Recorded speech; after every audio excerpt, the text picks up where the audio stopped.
बिस्मिल्लाहिर्रहमानिर्रहीम। अस्सलाम वालेकुम। ये मैटलैब ट्यूटोरियल सीरीज़ का चौथा लेक्चर है जिसमें आज हम लोग मैट्रिसेस के बारे में बात करेंगे। तो मैट्रिसेस बेसिकली नंबर्स की एक टू डायमेंशनल एरे है।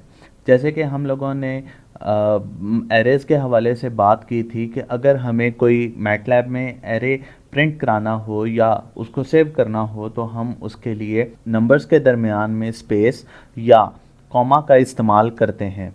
और अगर हमें कोई कॉलम एरे या कॉलम वेक्टर बनाना हो तो उसके लिए हम हर नंबर के बाद सेमीकोलन का इस्तेमाल करते हैं ताकि वो नई लाइन में चला जाए। तो अगर हम इन दोनों चीज़ों को मिला के यानी कि एक रो में आने वाले एलिमेंट्स को डिलीमीटर यानी कि कॉमा या स्पेस के ज़रिए अलग करते हैं और हर लाइन के बाद हम लोग सेमीकोलन का इस्तेमाल करें तो हम एक टू डायमेंशनल एरे जिसे मैटलैब की ज़ुबान में मैट्रिक्स कहते हैं जनरेट करने में कामयाब हो जाएंगे। जैसे कि मैथमेटिक्स में होता है कि मैट्रिक्स आपके पास रेक्टेंगुलर और स्क्वायर हो सकते हैं, यही सेम कॉन्सेप्ट आपके पास मैटलैब में भी अवेलेबल है। अब हम बात करते हैं कि मैट्रिसेस के ऊपर कौन से ऑपरेशंस मैटलैब में हो सकते हैं। तो जैसे कि हम लोगों ने एरेज के हवाले से बात की थी, यहाँ पर भी हमारे पास वही ऑलमोस्ट अवेलेबल हैं।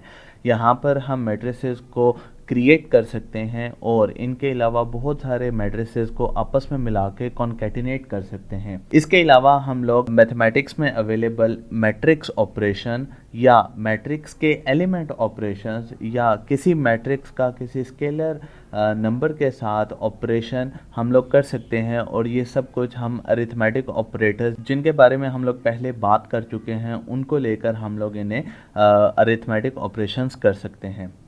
इसके अलावा मैटलैब में हम लोग मैट्रिसेस का ट्रांसपोज, उनका इन्वर्स और किसी भी मैट्रिक्स के हम लोग डायगोनल एलिमेंट्स भी मालूम कर सकते हैं। इसके अलावा हम लोग मैटलैब में आने वाले मैट्रिसेस पे मुख्तलिफ तरह के रो और कॉलम ऑपरेशन भी कर सकते हैं। इसके अलावा जैसे कि हम लोगों ने एरेज के हवाले से बात की, इसमें हम लोग सॉर्टिंग के अलावा हम लोग इसमें किसी भी मैट्रिक्स की कंप्लीट इंफॉर्मेशन उसके साइज़ के हवाले से या किसी भी एलिमेंट को एक्सेस करने के हवाले से किसी भी कॉलम और रो में आने वाले मिनिमम या मैक्सिमम एलिमेंट को हम लोग एक्सेस कर सकते हैं। मैटलैब में मुख्तलिफ तरह के स्पेशल मैट्रिसेस भी अवेलेबल हैं जिनके बारे में हम लोग डिटेल से बाद में आने वाले लेक्चर्स में बात करेंगे। इन स्पेशल मैट्रिसेस में आपके पास ज़ीरोज़ मैट्रिक्स, वंस मैट्रिक्स और आइडेंटिटी मैट्रिक्स शामिल हैं। इनके बारे में अभी हम लोग अपनी कमांड विंडो में भी जाकर देखते हैं कि इनको किस तरह से डिफ़ाइन किया जाता है और इनके बारे में बुनियादी मालूमात भी हासिल करते हैं। तो अब हम अपनी मैटलैब की कमांड विंडो में आ चुके हैं और यहाँ पर आकर हम लोग एक मैट्रिक्स को डिफ़ाइन करते हैं। तो आज से हम लोग अपने किसी भी एरे या मैट्रिक्स को जब भी डिफ़ाइन करेंगे तो उसे एक वेरिएबल में सेव करेंगे। तो यहाँ पर मैं एक वेरिएबल ए डिफ़ाइन करता हूँ और इसमें मैं एक मैट्रिक्स को सेव करता हूँ। मैट्रिक्स को सेव करने के लिए हम लोग स्क्वायर ब्रैकेट्स का इस्तेमाल करेंगे और इसके दरमियान में हम लोग मुख्तलिफ रोज़ को लिखते हुए टू डायमेंशनल एरे या मैट्रिक्स को डिफ़ाइन करेंगे। तो हम लोग डिफ़ाइन करते हैं 1 स्पेस 3 स्पेस 5 और इसके बाद मैं सेमीकोलन का इस्तेमाल करता हूँ और फिर 8 -1 एंड 7। इसके बाद मैं डिफ़ाइन करता हूँ 6 4 एंड 0। अब मैं इस मैट्रिक्स को चूँकि डिस्प्ले करना चाहता हूँ तो मैं अब आप ये देखें कि हर रो में 3 एलिमेंट्स आ रहे हैं और 3 ही इसके कॉलम बने हैं। यानी कि मैंने हर रो के बाद एक सेमीकोलन का इस्तेमाल किया तो मेरे पास 3 कॉलम्स बनेंगे।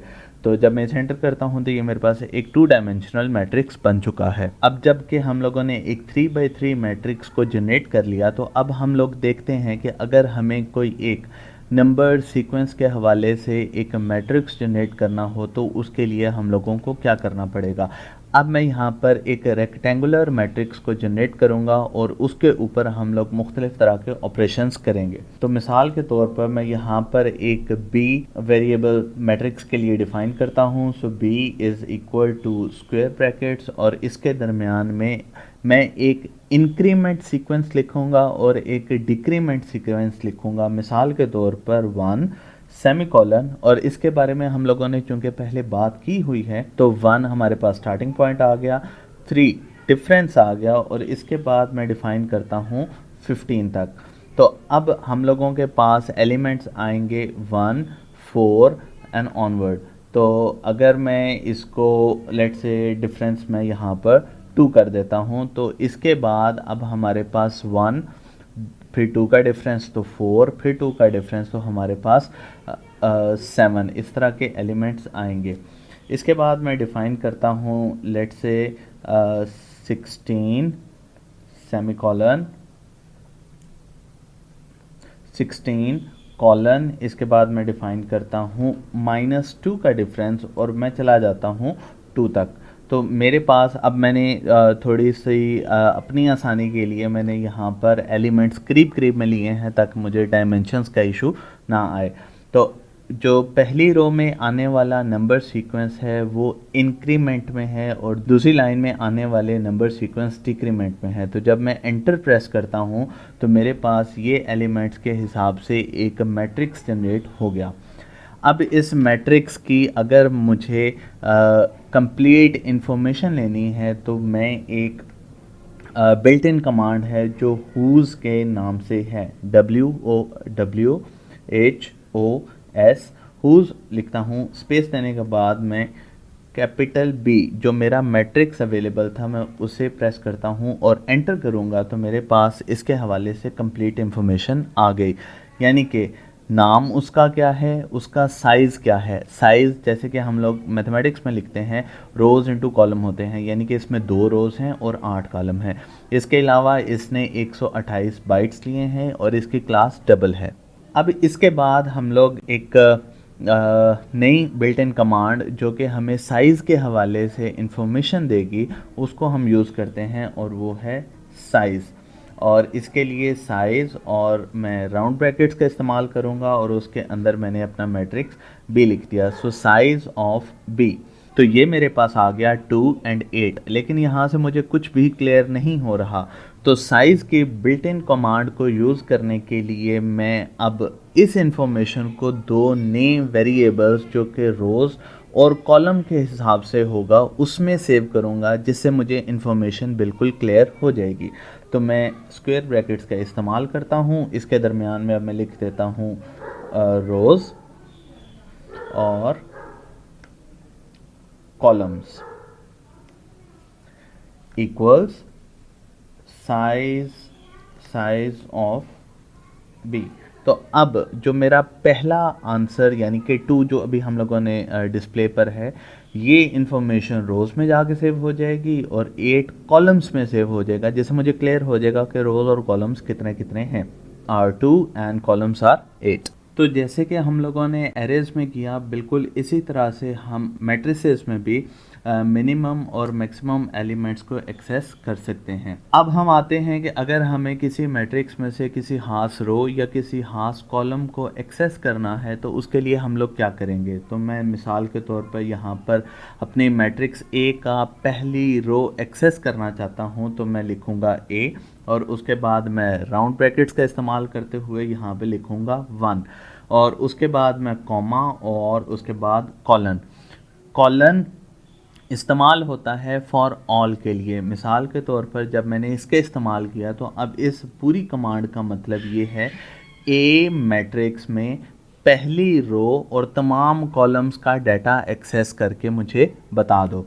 तो जब मैं इसको हिट करता हूँ तो 1 3 5 यानी कि इसके पहली रो के तमाम एलिमेंट्स उसने डिस्प्ले कर दिए। अब मैं अगर इन दोनों एलिमेंट्स की जगह तब्दील कर देता हूँ तो मेरे पास पहला वेक्टर आ जाएगा। मिसाल के तौर पर मैं आपकी एरो की का इस्तेमाल करता हूँ और यहाँ पर मैं कॉलन पहले और 1 बाद में लिख देता हूँ, तो इससे मैं अपना पहला कॉलम एक्सेस कर सकता हूँ। तो ये आ गया 1 8 एंड 6। अब हम लोग बात करते हैं मैटलैब में अवेलेबल कुछ स्पेशल मैट्रिसेस के बारे में। सबसे पहले हम लोग बात करते हैं ज़ीरो मैट्रिक्स की, जिसको मैटलैब में ज़ीरोज़ के हवाले से देखा जाता है।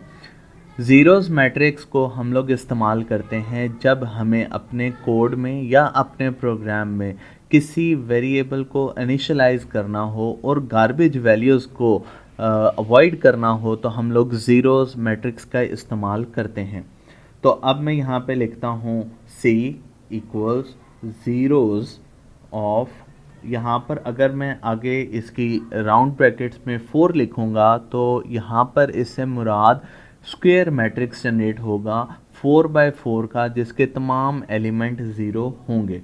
तो ये सी मैट्रिक्स आ गया जिसके तमाम एलिमेंट्स ज़ीरो हैं।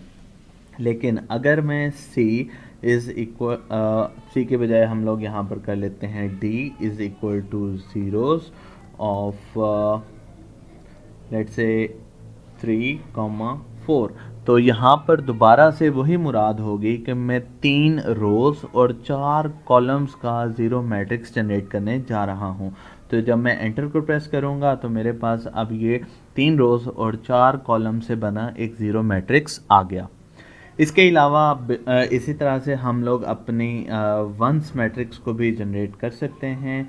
तो वंस मैट्रिक्स ऐसा मैट्रिक्स जिसके एलिमेंट तमाम के तमाम 1 होंगे, तो उसके लिए मैं वंस और अंदर मैं लिख देता हूँ 3, तो ये एक 3x3 का वंस मैट्रिक्स जनरेट होगा। अब हम लोग मैटलैब में आइडेंटिटी मैट्रिक्स जनरेट करते हैं, तो उसके लिए f is equal to I command EYE, तो आइडेंटिटी के लिए EYE और अंदर मैं अब उसकी डायमेंशन लिख देता हूँ बिलफर्स 5, तो हमारे पास डायगोनल एलिमेंट के ऊपर 1 और बाकी तमाम एलिमेंट 0, एक आइडेंटिटी मैट्रिक्स जनरेट हो जाएगा।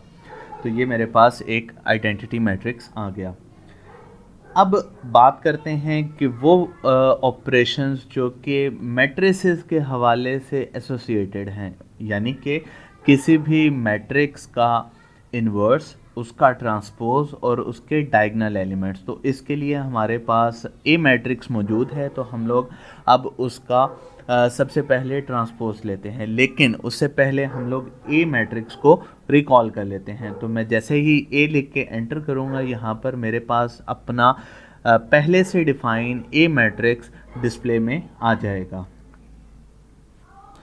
अब मैं इस मैट्रिक्स का ट्रांसपोज लेता हूँ तो ए, और इसके ऊपर मैं सिंगल कोट का इस्तेमाल करूँगा ए ट्रांसपोज, तो मेरे पास इसका ट्रांसपोज आ गया। इसके बाद अगर मैं यहाँ पर इसका इन्वर्स लेना चाहता हूँ, तो मैं इसके लिए G is equal to INV of A लिख देता हूँ, तो मेरे पास इसका इन्वर्स आ गया। इसके बाद अगर मैं इसी मैट्रिक्स का डायगोनल एलिमेंट एक्सेस करना चाहूँ तो DIAG, और इसके बाद में इसके अंदर अपना मैट्रिक्स ए लिख देता हूँ। तो डायगोनल एलिमेंट जो कि हमारे पास मौजूद हैं 1, -1 और 0, ये इनको एक्सेस करके बता देगा एक कॉलम वेक्टर की शक्ल में। अभी तक हम लोग मैटलैब में मैट्रिसेस के ऊपर होने वाले ऑपरेशंस के बारे में बात कर चुके हैं। इसी तरह से हम दो सेम डायमेंशन की मैट्रिसेस के ऊपर अरिथमेटिक ऑपरेशंस कर सकते हैं, यानी कि हम उन्हें ऐड,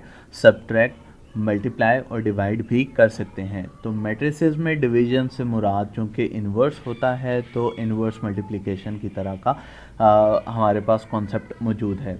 इसी तरह से अगर हम दो एलिमेंट्स को एक्सेस करें किसी भी मैट्रिक्स के, जैसे कि हम लोग पहले एक्सेस कर चुके हैं, यानी कि किसी भी हास रो या किसी भी हास कॉलम के एलिमेंट को एक्सेस करके हम उनकी ऊपर भी अरिथमेटिक ऑपरेशंस कर सकते हैं। और इसके साथ साथ हम लोग स्केलर मल्टीप्लिकेशन, मिसाल के तौर पर मैं अपने ए मैट्रिक्स को 5 के साथ मल्टीप्लाई करना चाहता हूँ, तो 5 इंटू ए कर दूंगा।